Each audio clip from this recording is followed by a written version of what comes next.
बाबाजी और हुजूर जी की प्यारी संगत जी, राधा स्वामी जी, स्वागत है आपका हमारे चैनल भजन मार्गम में। संगत जी, सबसे पहले तो आप सभी के अंदर विराजमान उस परमपिता को कोटि कोटि नमन। संगत जी, आज का यह वीडियो अत्यंत ही मधुर और हृदय को छू लेने वाला विषय लेकर आया है। यदि आप पर सद्गुरु की वह अनमोल कृपा हो चुकी है कि आपको नामदान की बख्शिश मिल चुकी है, तो यह जीवन का सबसे बड़ा सौभाग्य है। नामदान केवल शब्द भर नहीं, बल्कि यह आत्मा को उसके असली घर की ओर ले जाने वाला सेतु है। जब सद्गुरु हमें नामदान देते हैं, तो केवल नाम ही नहीं देते, बल्कि सुमिरन, ध्यान और भजन की विधि भी सिखाते हैं, ताकि आत्मा को उस परम स्रोत से मिलन का मार्ग मिल सके। हम सत्संगी कोशिश करते हैं कि समय निकालकर सुमिरन करें, प्रभु का ध्यान करें और भजन में बैठकर उसकी अनुभूति करें। सुबह हो या दोपहर या फिर शाम, जब भी समय मिलता है, हम मेहनत करते हैं। लेकिन कई साधक अपना अनुभव साझा करते हुए कहते हैं कि वर्षों के अभ्यास के बावजूद कोई विशेष तरक्की दिखाई नहीं देती, मन टिकता नहीं और कोई चमत्कार नहीं होता। संगत जी, यही कारण है कि आज की यह चर्चा बेहद महत्वपूर्ण है, क्योंकि हम उसी बात को गहराई से समझेंगे जिसे नामदान के समय भी सद्गुरु ने समझाया था। उन्होंने कहा था कि भजन सुमिरन तो किसी भी समय किया जा सकता है, परंतु अमृतवेला का समय सर्वोत्तम है। इसका कारण यह है कि इस समय मन सबसे अधिक शांत और तरोताजा होता है, दिन भर की उलझनों और बिखरे विचारों से मुक्त होता है और बाहरी शोरगुल भी न्यूनतम होता है। इस पवित्र वेला में ध्यान सहज ही भीतर उतरने लगता है। संगत जी, आप स्वयं इस बात से सहमत होंगे कि हम में से बहुत ही कम लोग होंगे जो प्रतिदिन अमृतवेला में उठकर प्रभु के नाम का सुमिरन करते हैं। संगत जी, आज हम यह गहराई से जानने का प्रयास करेंगे कि सद्गुरु द्वारा दिए गए 5 नामों का सुमिरन यदि ब्रह्मा मुहूर्त में किया जाए तो वह कितना चमत्कारी सिद्ध हो सकता है।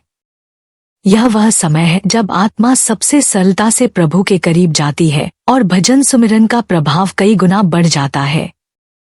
इसलिए मेरी आप जी से हाथ जोड़कर विनती है कि यदि आप इस विषय को सुन रही हैं, तो कृपया अपने सभी काम थोड़ी देर के लिए विराम दें, तन और मन को अन्य विचारों से मुक्त करें और इस चर्चा को पूरी एकाग्रता के साथ श्रवण करें।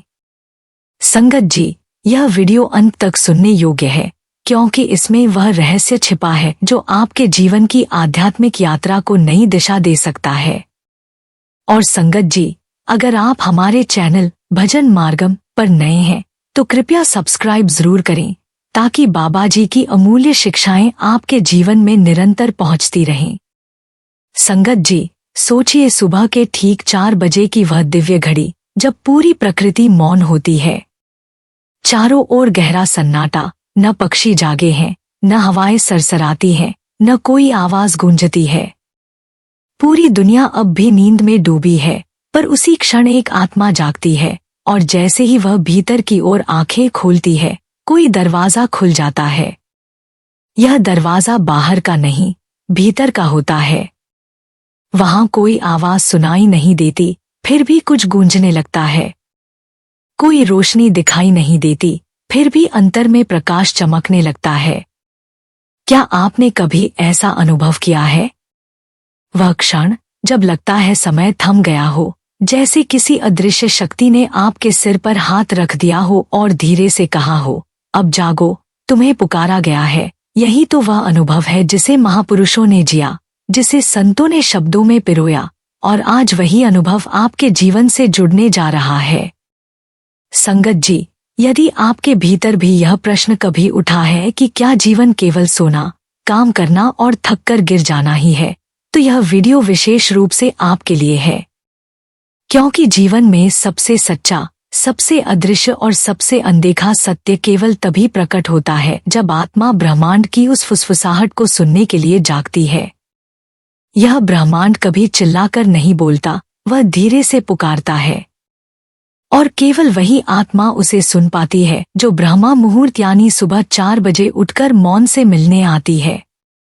यही समय है जब संपूर्ण ब्रह्मांड आत्मा को पुकारता है। यही वह घड़ी है जब भीतर की यात्रा आरंभ होती है।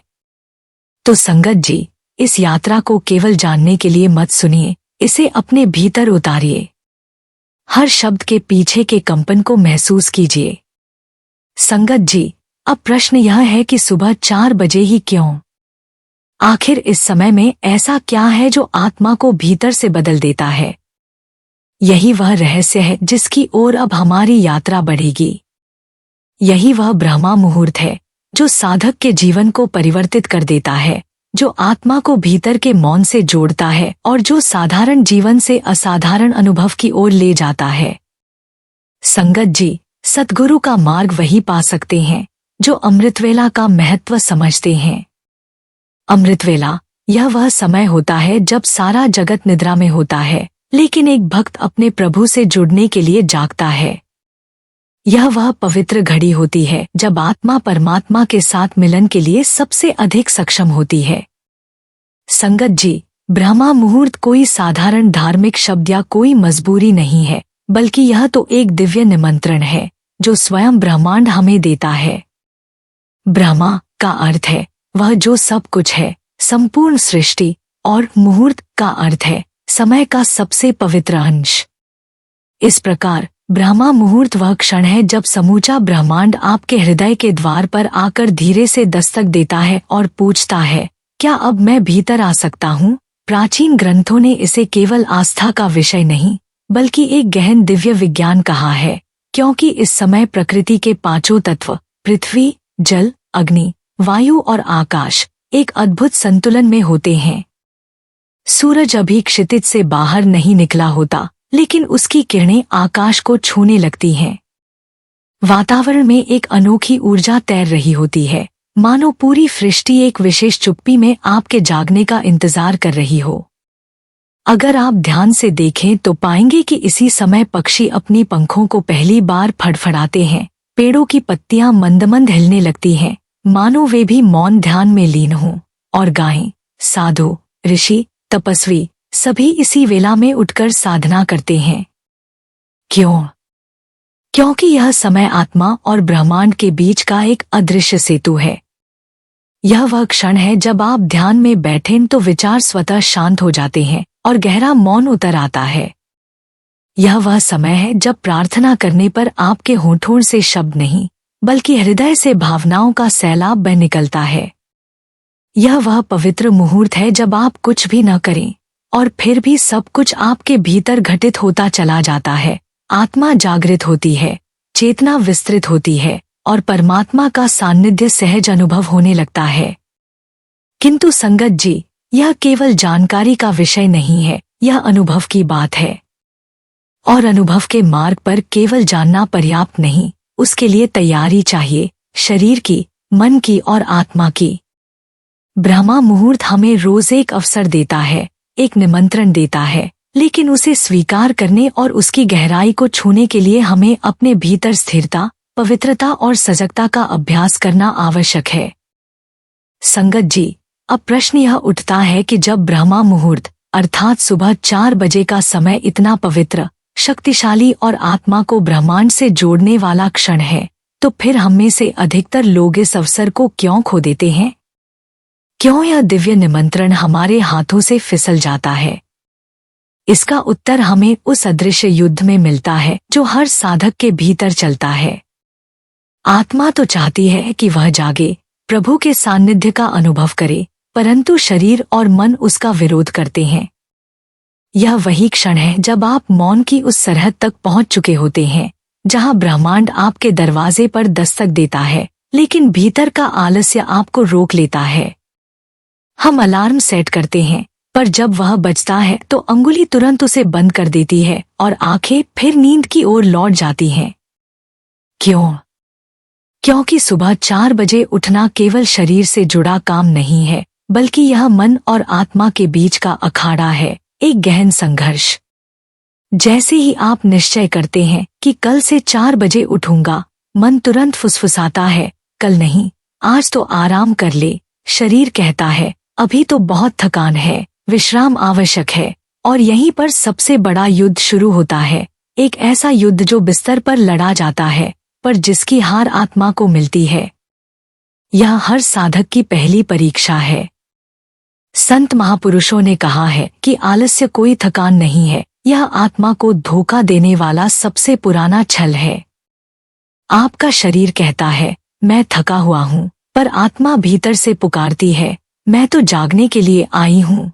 मन कहता है अभी बहुत समय पड़ा है, लेकिन ब्रह्मांड फुसफुसाता है यदि अब नहीं जागे तो अगली बार शायद मैं यह अवसर देने न आऊं। और यह वही क्षण होता है जब आपको एक निर्णय लेना होता है, क्या आप आराम चुनेंगे या आत्मा का विस्तार। संगत जी, यह आसान नहीं है। यह एक युद्ध है, लेकिन यह सबसे पवित्र युद्ध है। पहले 3 दिनों तक शरीर भारीपन करेगा, आलस्य का बोझ आपको खींचेगा। पहले 5 दिनों तक मन बार बार आपको बहकाएगा, नींद की ओर खींचेगा। लेकिन 7वें दिन जब आप दृढ़ रहेंगे तो एक गहरी चुप्पी आपके भीतर फैल जाएगी, और तभी पहली बार आप अनुभव करेंगे कि सुबह 4 बजे उठना कोई त्याग नहीं, बल्कि ईश्वर का दिया हुआ एक अनमोल वरदान है। पर याद रखिए, यह निर्णय केवल एक बार लेकर समाप्त नहीं होता। हर सुबह जब अलार्म बजेगा, जब आंखें खुलेंगी, तो आपको यह चुनाव करना होगा, क्या मैं फिर से नींद में डूब जाऊंगा या याद रखूंगा कि मैं केवल शरीर नहीं हूँ, मैं वह आत्मा हूँ जो ब्रह्मांड से मिलने जा रही है। और जब यह भाव आपके भीतर स्थायी रूप से बैठ जाता है, तब वही समय जो पहले नींद और सुस्ती का प्रतीक था, अब आत्मजागरण का स्वर्णिम द्वार बन जाता है। यही वह क्षण है जब साधारण जीवन असाधारण बनता है और आत्मा प्रभु के साथ अपने मिलन की ओर एक कदम और बढ़ाती है। संगत जी, अब प्रश्न यही है कि अगर यह आत्मा और मन का युद्ध इतना कठिन है, तो क्या इसे जीतने का कोई उपाय है? क्या कोई ऐसी विधि है जो इस जागरण को सरल बना दे और हमें लगातार ब्रह्मा मुहूर्त का अनुभव करने योग्य बना दे? हाँ, इसका उत्तर है, और वह उत्तर है 21 दिन का नियम। अक्सर हम सुनते हैं कि कोई भी कार्य यदि 21 दिन तक लगातार किया जाए तो वह आदत बन जाता है, परंतु आधा सच ही हमें अधूरा रखता है। वास्तविकता यह है कि अगर कोई आत्मिक साधना, कोई गहरा आध्यात्मिक प्रयास 21 दिन तक पूरे समर्पण और श्रद्धा के साथ किया जाए, तो वह केवल आदत नहीं बनता, बल्कि आत्मा के भीतर छिपे ऊर्जा केंद्रों को जागृत कर देता है। ये 21 दिन शरीर की नहीं, बल्कि ऊर्जा के पुनर्निर्माण के दिन हैं। जब आप लगातार 21 दिन सुबह 4 बजे उठते हैं, तो धीरे धीरे आपकी जैविक घड़ी यानी बॉडी क्लॉक ब्रह्मांड की घड़ी से तालमेल बैठाने लगती है। हर सुबह एक ही समय पर उठना, उसी मौन में प्रवेश करना, आत्मा को बार बार यह संकेत देना कि मैं तैयार हूँ, मैं समर्पित हूँ, यही निरंतरता आपके भीतर एक स्थायी कंपन उत्पन्न कर देती है, जो धीरे धीरे आपको रूपांतरित करने लगती है। शुरुआती 3 दिन मन हर तरह से प्रतिरोध करेगा। 5वें दिन शरीर थकान का बहाना करेगा। 7वें दिन संदेह उठेगा कि क्या यह सब संभव है। 10वें दिन मन प्रश्न करेगा, क्या फायदा है इसका। पर 14वें दिन भीतर एक हल्का सा बदलाव महसूस होने लगेगा। 17वें दिन ऊर्जा में एक नई गति जागेगी। और 21वें दिन मानो भीतर कुछ टूट जाएगा और उसी टूटने से एक नई सत्ता, एक नया मैं जन्म लेगा। यही वह क्षण है जब आत्मा आलस्य के जाल से मुक्त होकर अपने वास्तविक स्वरूप को छूने लगती है। संत महापुरुषों ने कहा है, हर परिवर्तन की शुरुआत कठिन होती है, पर जो साधक निरंतरता में टिक जाता है वही प्रभु से एकाकार हो सकता है। संगत जी, यह 21 दिन केवल अभ्यास नहीं है, यह एक सौदा है आपकी आत्मा और पूरे ब्रह्मांड के बीच का। आप थोड़ा सा प्रयास करते हैं तो ब्रह्मांड आपको 100 गुना ऊर्जा लौटाता है। आप थोड़ा जल्दी उठते हैं तो ब्रह्मांड आपकी चेतना को और खोल देता है। आप थोड़ा सा मौन में बैठते हैं तो ब्रह्मांड आपके भीतर कोई नई भाषा बोलने लगता है। यही 21 दिन वह पुल हैं जो आपको आत्मभ्रम से निकालकर आत्म साक्षात्कार की ओर ले जाते हैं। यह कोई साधारण नियम नहीं, बल्कि एक सिद्धांत है, एक दिव्य विज्ञान है, जिसे हर उस साधक ने अपनाया है जिसने स्वयं को बदल दिया और अपने भीतर प्रभु की झलक देखी। संगत जी, एक सत्संगी ने अपना अनुभव साझा करते हुए बताया कि वो बड़ा ही नियमपूर्वक हर सुबह 2:30 बजे उठता था। नींद भरी आंखों पर थोड़ा ठंडा पानी डालकर आसन पर बैठ जाता और गुरुनाम की डोरी थामकर भीतर उतरने की कोशिश करता। अमृतवेला उसकी जिंदगी का सबसे पवित्र समय बन गया था। बाहर सब सोया होता, लेकिन वो अपने भीतर जाग रहा होता। सोमवार से शुक्रवार तक ऑफिस की भागदौड़, काम का दबाव, जिम्मेदारियां, कुछ भी उसकी सिटिंग को नहीं रोक पाते थे। पर संगत जी, असली जंग तो रविवार को शुरू होती थी।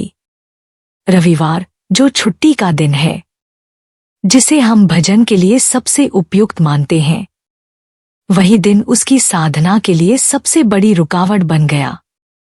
उस दिन भी उसने 2:30 से 4:30 तक की अमृतवेला की बैठकी पूरी की।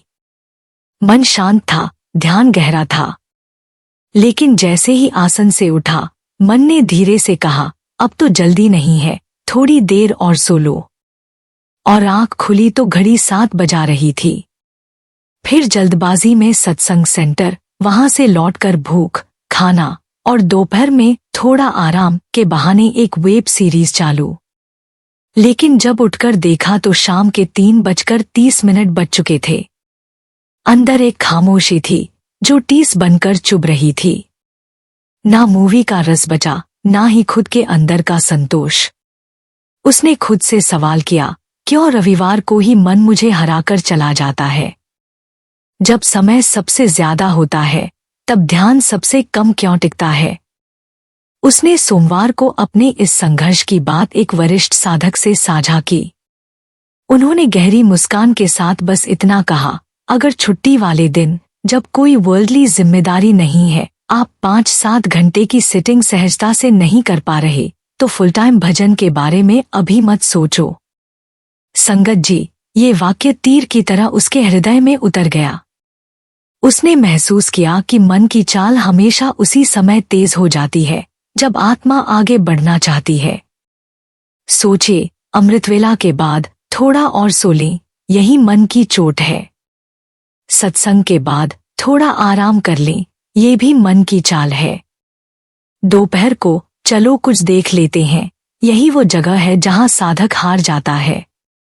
असल में मन उसी क्षण हमला करता है जब आत्मा शब्द के और करीब होने लगती है। लेकिन इस साधक ने अपनी हार को एक जीत में बदल दिया। उसने कुछ नियम बनाए। पहला, सत्संग से लौटने के बाद तुरंत 20-30 मिनट की एक्स्ट्रा सिटिंग, क्योंकि उस समय मन सबसे शांत होता है। दूसरा, दोपहर में मनोरंजन की जगह एलिवेशन, सत्संग की रिकॉर्डिंग सुनना, डायरी लिखना या नाम जप, क्योंकि असली विश्राम तो नाम में ही है। तीसरा, हर रविवार 3 बैठकी, सुबह, दोपहर और शाम, ताकि छुट्टी का मतलब आराम नहीं, बल्कि आत्मा को पूरा दिन देना हो। और संगत जी, जब उसने ये संकल्प लिया तो रविवार अब उसकी हार का दिन नहीं रहा, बल्कि साधना की नई शुरुआत बन गया। अब वो कहता है, मैं वीकेंड नहीं मना रहा, मैं आत्मा की छुट्टी नहीं ले रहा।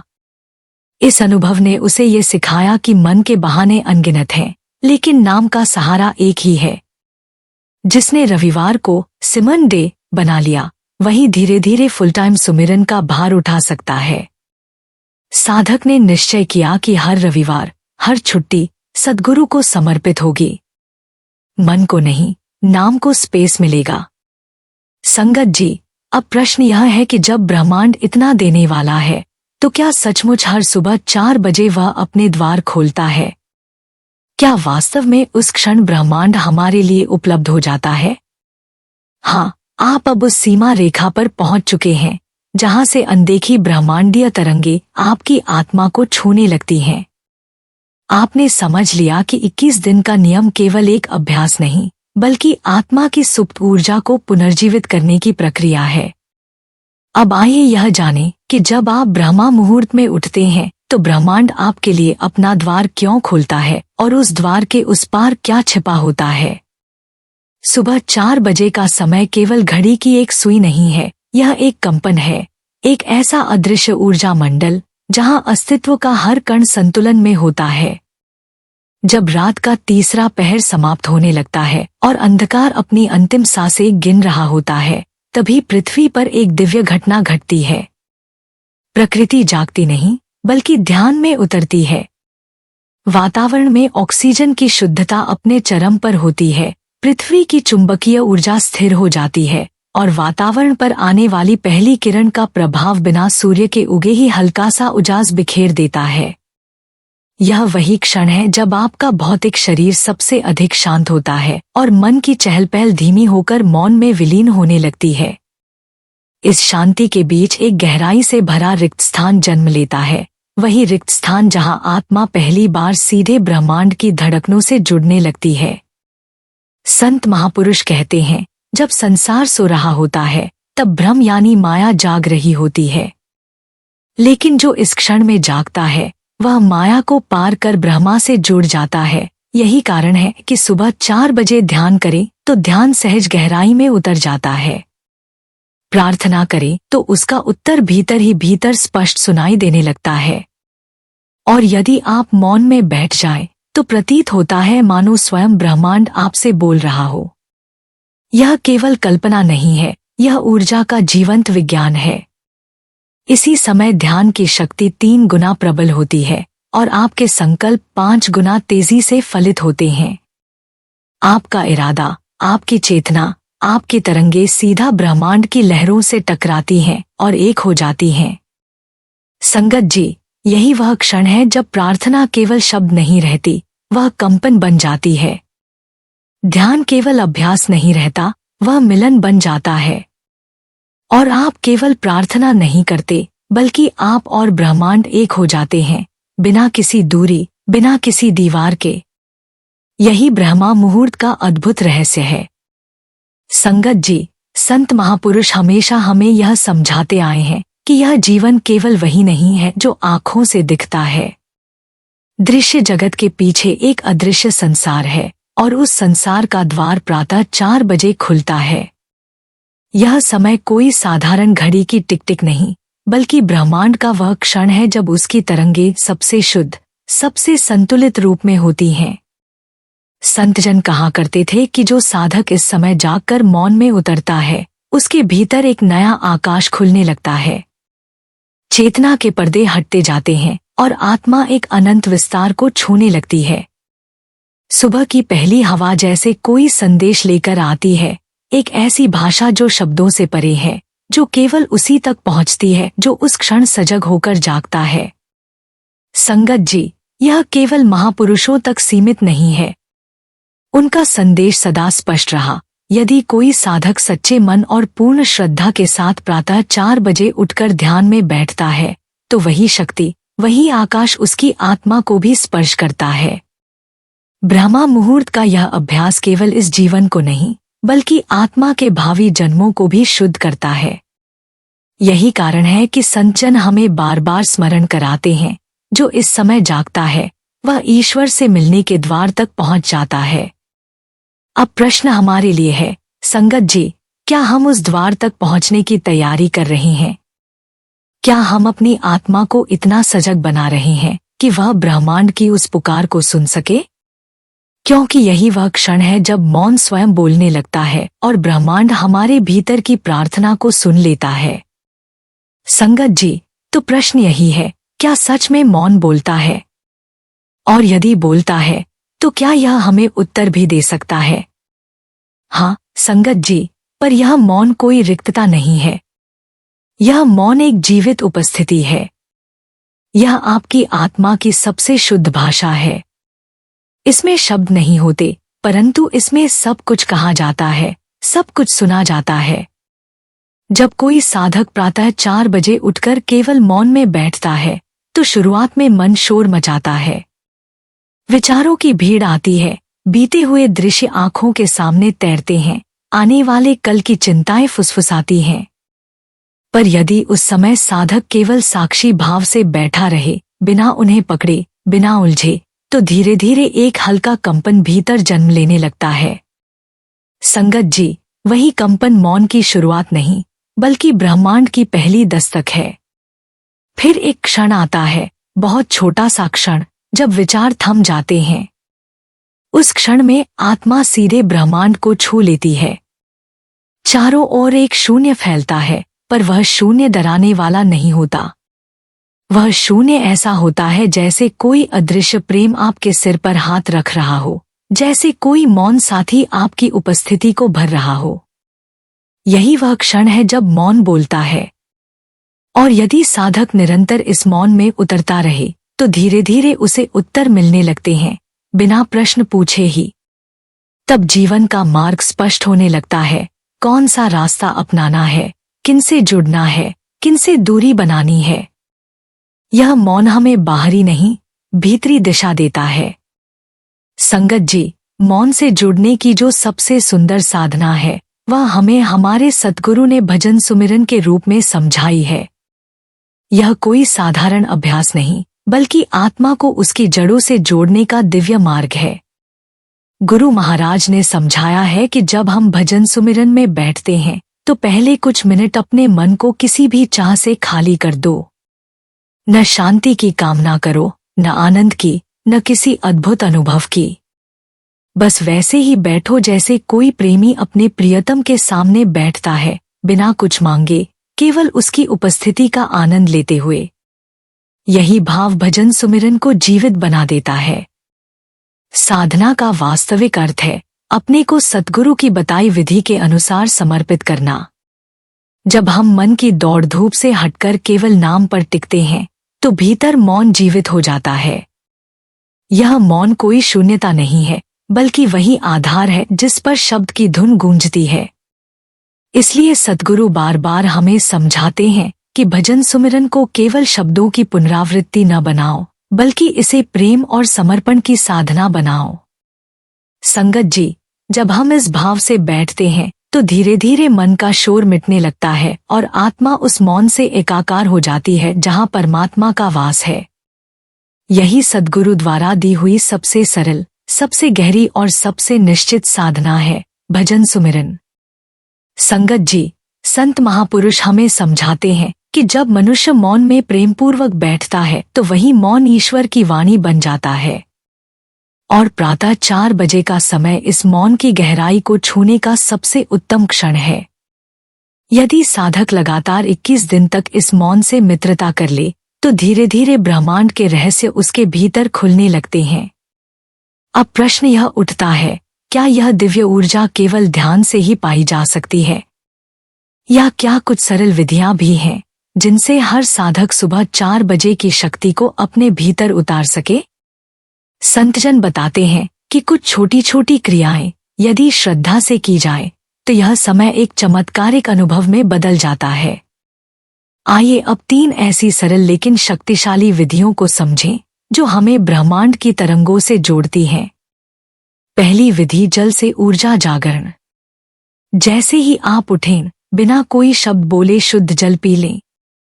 यह केवल प्यास बुझाने की प्रक्रिया नहीं, बल्कि ब्रह्मांड को दिया गया एक संदेश है, मैं जाग चुका हूँ, मैं तैयार हूँ ग्रहण करने के लिए।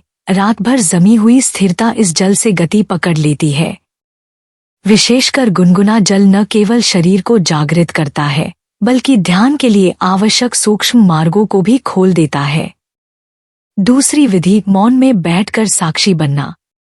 उठते ही तुरंत ध्यान में न जाए। पहले 5 से 7 मिनट केवल मौन में बैठे रहें। न कुछ सोचना है, न कुछ करना है। जैसे कोई नदी किनारे बैठकर सूर्योदय को देख रहा हो, वैसे ही बस साक्षी भाव में रहें। यह मौन भीतर का द्वार खोलता है, विचारों का कुहासा हटाता है और आत्मा को पहली बार अपने स्वरूप का अनुभव कराता है।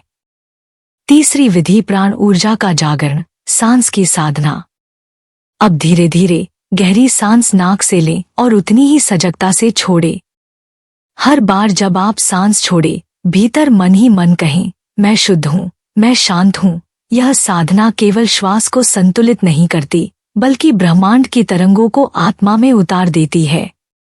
संगत जी, यदि आप यह तीनों विधियां केवल 15 मिनट प्रतिदिन करेंगे तो अनुभव करेंगे कि पूरे दिन ऊर्जा स्थिर रहती है, मन शांत होता है, निर्णय स्पष्ट होते हैं और भीतर से उठने वाला आनंद आपके साथ बना रहता है। लेकिन याद रहे, यह केवल अभ्यास नहीं है। यह तो एक निमंत्रण है ब्रह्मांड को। यदि इसे प्रेम और श्रद्धा से अपनाएं तो सच मानिए ब्रह्मांड स्वयं हर दिन आपके भीतर उतरने लगेगा।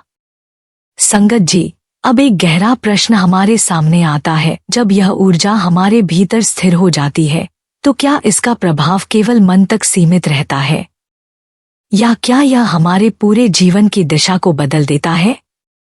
संत महापुरुष बताते हैं कि प्रातः 4 बजे जब आत्मा ब्रह्मांड की तरंगों से जुड़ती है तो यह केवल आंतरिक शांति नहीं देती, बल्कि हमारे भाग्य को एक नई दिशा में मोड़ने लगती है। यह कोई जादू नहीं, बल्कि ऊर्जा का विज्ञान है। जब आप प्रतिदिन एक ही समय पर उठकर सद्गुरु द्वारा बताई साधना, भजन, सुमिरन और मौन को अपनाते हैं तो आपके भीतर एक दिव्य कंपास जागृत हो जाता है। यह कंपास आपको सही निर्णय लेने, उचित मार्ग चुनने और कठिन परिस्थितियों में भी संतुलित रहने की शक्ति देता है। संगत जी, इसका सीधा प्रभाव जीवन के हर क्षेत्र में दिखाई देने लगता है। पहला, निर्णय की स्पष्टता। अब निर्णय भावनाओं और अस्थिर मन से नहीं, बल्कि भीतर की स्थिरता से होते हैं। आपको सहज ही अनुभव होगा कब रुकना है, कब आगे बढ़ना है, कहाँ हाँ कहनी है और कहाँ ना। दूसरा, संबंधों में सामंजस्य। जब आपकी ऊर्जा शुद्ध होती है तो आप दूसरों को अधिक गहराई से समझने लगते हैं। भ्रम, झगड़े और अपेक्षाएं धीरे धीरे मिटने लगते हैं। आपका मौन ही आपके संबंधों में प्रेम और समझ का सेतु बन जाता है। तीसरा, कार्य और व्यवसाय में सफलता। सुबह 4 बजे उठने वाला साधक दिन की शुरुआत उन तरंगों पर करता है जहां रचनात्मकता और एकाग्रता अपने चरम पर होती है। यह अतिरिक्त समय, यह शांत ऊर्जा निर्णयों को तेज और स्पष्ट बनाती है। और सबसे बड़ी बात, अब आपके कदम भीड़ से नहीं, ब्रह्मांड से दिशा पाते हैं। चौथा, आत्मा की प्रगति और भाग्य का रूपांतरण। जब साधक नियमित रूप से भजन, सुमिरन और ब्रह्मा मुहूर्त की साधना करता है तो पुराने कर्म बंधनों की जकड़न धीरे धीरे खुलने लगती है। जीवन की बंद राहें प्रकाश से भरने लगती हैं। संयोग जो पहले असंभव लगते थे अब प्रतिदिन घटने लगते हैं। संत महापुरुषों ने कहा है, जब आत्मा प्रतिदिन ब्रह्मांड से जुड़ती है तो परिवर्तन भावनाओं का नहीं, आत्मा का होता है। यह शाश्वत रूपांतरण है, अटल है। संगत जी, अब प्रश्न यह है कि यदि सुबह 4 बजे का समय इतना दिव्य और शक्तिशाली है तो क्यों हर कोई इस रहस्य का लाभ नहीं ले पाता? क्यों यह मार्ग सबके लिए सहज नहीं खुलता? असल में यहाँ ही जीवन की असली परीक्षा छिपी है। सुबह 4 बजे ब्रह्मांड की गोद में उतरना केवल शरीर की आदत का विषय नहीं, बल्कि संकल्प और चेतना की जागृति का प्रश्न है। बहुत से लोग प्रयास करते हैं, अलार्म लगाते हैं, मन में निश्चय भी करते हैं, पर जैसे ही समय आता है शरीर उठने से इनकार कर देता है और मन तुरंत 100 बहाने गढ़ देता है। थोड़ी देर और सो लें, कल से पक्का शुरू करेंगे। अब क्या फर्क पड़ता है? यही वह क्षण होता है जब आत्मा की शक्ति और मन की जड़ता आमने सामने खड़े होते हैं। यही वह जगह है जहां से चेतना की जंजीरें हमें रोक लेती हैं। ये जंजीरें 3 रूपों में प्रकट होती हैं। पहली है आलस्य, जो केवल नींद या शरीर की थकान नहीं बल्कि मन की जड़ता है। मन का यह भय कि यदि साधक सचमुच जाग गया तो उसका पुराना नियंत्रण टूट जाएगा। दूसरी जंजीर है भावनात्मक बोझ, दिन भर की थकान, अधूरी इच्छाएं और टूटे सपने। जब मन रात भर अशांत रहता है तो सुबह हल्की भोर की पुकार उसे कैसे जगा पाएगी? इसलिए संत महापुरुष सिखाते हैं कि रात को सोने से पहले अपने मन को खाली कर दो, चिंता और बोझ को प्रभु के चरणों में समर्पित कर दो। तीसरी जंजीर है अनियमित दिनचर्या, दिशाहीन जीवन का बिखराव। जब दिन भर का समय असंतुलित होता है तो रात असमय हो जाती है और सुबह उठना युद्ध जैसा लगता है। परंतु इन सब जंजीरों से भी बड़ा है साधक का संकल्प। यदि हर रात सोने से पहले आत्मा प्रेम और विश्वास से घोषणा करे, मैं सुबह 4 बजे उठूंगा, भजन सुमिरन करूंगा और ब्रह्मांड से जुड़कर अपने जीवन को रूपांतरित करूंगा, तो यह कोई साधारण वाक्य नहीं रह जाता, यह एक चेतन आह्वान बन जाता है जो ब्रह्मांड तक पहुंचता है और फिर ब्रह्मांड स्वयं उसकी मदद करने लगता है। संगत जी, सुबह 4 बजे उठना केवल एक दिन की शुरुआत नहीं, बल्कि जीवन को पुनः जन्म देने का अवसर है। यह हर सुबह ईश्वर का दिया हुआ निमंत्रण है, उठो, मैं तैयार हूं तुम्हें देने के लिए। पर क्या तुम तैयार हो उसे ग्रहण करने के लिए? संगत जी, अब इस पूरी साधना यात्रा का अंतिम बिंदु यही है कि यह कोई एक दिन की प्रक्रिया नहीं है, नहीं केवल प्रेरणा का क्षण। यह तो जीवन की एक नई शैली है, आत्मा का नया संस्कार है। आज आपने जो सुना वह केवल शब्द नहीं थे, बल्कि एक आह्वान था, एक निमंत्रण कि अब हर सुबह 4 बजे आप ब्रह्मांड के द्वार पर खड़े हों। प्रश्न अब केवल इतना है, क्या आप कल सुबह उस पुकार का उत्तर देंगे या फिर एक और दिन टाल देंगे? याद रखिए, आप जितना टालते हैं, ब्रह्मा की निकटता उतनी ही दूर खिसकती जाती है। पर जैसे ही आप अपने भीतर निश्चय करते हैं और कहते हैं, अब से हर सुबह मैं मौन साधना करूंगा, भजन सुमिरन में डूबकर ब्रह्मा से जुड़ूंगा, तो संपूर्ण ब्रह्मांड आपको अपनी बाहों में लेने के लिए तैयार हो जाता है। यह कोई साधारण निर्णय नहीं, बल्कि आत्मा का संकल्प है। संगत जी, आपने अभी सिर्फ एक प्रवचन नहीं सुना, बल्कि अपने भीतर की उस अनाहत घंटी को सुना है जो प्रतिदिन भोर के समय आपको पुकारती है, उठो, मैं तुम्हें याद कर रही हूँ। यह प्रेरणा का क्षण नहीं था, यह तो आपकी आत्मा और ब्रह्मांड के बीच का निजी संवाद था। यदि आपने इसे सचमुच अनुभव किया, तो समझ लीजिए कि आपकी यात्रा अब आरंभ हो चुकी है। और याद रखिए, आप अकेले नहीं हैं। संगति का यह अदृश्य वृत्त, यह मौन परिवार, असंख्य आत्माओं का समूह इसी यात्रा पर है। आप भी इस मौन संगति में जुड़ सकते हैं, जहां सब एक दूसरे को देखे बिना भी ऊर्जाओं में सहारा देते हैं।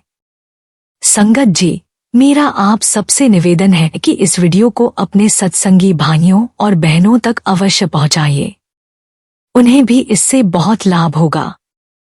शुरुआत में ही मैंने आप जी से विनती की थी कि कृपया इस वीडियो को अंत तक जरूर सुनें। आज आपने धैर्यपूर्वक इसे सुना, इसके लिए मैं आप सभी का दिल से आभार व्यक्त करती हूँ। अगर आप पहली बार हमारे चैनल पर आए हैं, तो इसे सब्सक्राइब जरूर कर लें। और अगर पहले से जुड़े हुए हैं, तो इस वीडियो को अपनी सत्संगी संगत के साथ जरूर साझा करें। बाबा जी की तरफ से आप सबको बहुत बहुत प्यार और आशीर्वाद। राधा स्वामी जी।